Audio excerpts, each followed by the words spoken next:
Kohtupingis istuv kõhna kehaehituse ja vaikse loomuga Isajev ei jäta just jõhkra mõrvari muljet. Ometi pani ta möödunud aasta septembris toime roimarliku tapmise, mis on ka prokuratuuri praktikas erakordne.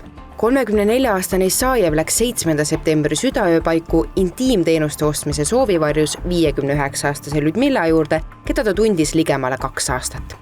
Seejärel ründas ta aga naist kaasa võetud terava noaga, pussitades teda üle 30 korra elutähtsatesse piirkondadesse. Prokuratuur on esitanud süüdistuse mõrvas. Mõrv ongi tapmine raskendavatel asjaoludel, käesoleval juhul julmal viisil. Ohvrit oli üle 31 korra noaga löödud. See oli väga terav nuga. Need nöögi tavasid teda kaelapiirkonda, rindkere piirkonda, kõhupiirkonda. See ilmselt on ootuspärane, et need vigastused olid väga ulatuslikud. Kui kannatanu oli surnud, kirjutas Isajev mõrvapaiga seinale 2 ingliskeelset lauset. When reason fails, the devil helps. Ehk kui mõistus veab alt, siis kurat aitab. Ning teise lause, I wanted to become Napoleon, that's why I killed her. Ehk eesti keeles, ma tahtsin saada Napoleoniks, sellepärast ma ta tapsin.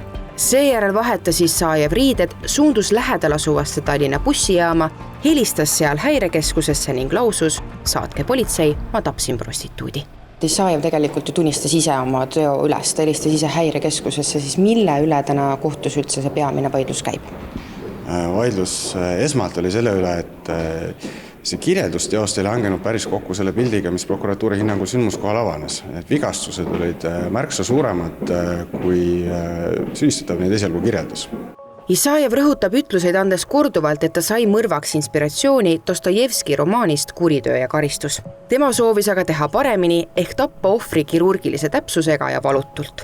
Menetluse käigus ütles süüdistatav, et tabas 59-aastast naist endalegi üllatuseks kohe unearterisse ning seejärel lõi veel mõned korrad kõhtu, et kontrollida, kas ta on surnud. Ekspertiis aga tuvastas, et ohver võitles veel pikalt vastu ehk kuritegu saab käsitleda julmal viisil toimepandud tapmisena. Isajev valis ka tapmise kuupäevaks teadlikult 7. septembri, sest siis oli taevas verekuu. Isajevi kaitse lausus täna kohtusaalis, et jääb mulje, justkui räägiks nad prokuröriga 2 erinevast kriminaalasjast. Tema sõnul on Isajev piiratud süüdimatusega inimene ning Isajev enda hinnangul hoopis aitas ohvrit. Kui rääkida motiividest, siis peaks mainima, et tegemist on minu arvatest, minu arusaama kohaselt mitte terve inimesega. Tegemist oli inimesega, kellel oli häire teo toimepanemise päeval. Sellele viitavad tema käitumine, tema tegu, tema selgitused. Väidetavalt ohver on rääkinud kaitsealusele, et temal on jäänud elada 4 aastat ja kaitsealune tahtis lihtsalt aidata inimest. Ekspertiis tuvastas, et 59-aastasel Ludmillal tõesti olid terviseprobleemid, kuid mitte midagi eluohtlikku. Isajev ütles täna kohtupingis, et temas avaldus libaempaatia. Mõned päevad pärast tapmist sai ta aru, mida oli teinud ning kahetseb oma tegu. Ta arvas kuriteo toimepanemise hetkel, et tal on bipolaarsest häirest tingitud maaniahoog. Täna sõnab Isajev, et ta võis eksida, kuna ta ei oska kahjuks oma vaimset seisundit hinnata. Ta lisab, et poleks iialgi tapnud, kui Ludmilla poleks korduvalt väljendanud oma hirmu vaevarikka surma ees. Isajevi kaitsja on seisukohal, et mees tuleks tunnistada pooleldi süüdimatuks, prokuratuur sellega ei nõustu.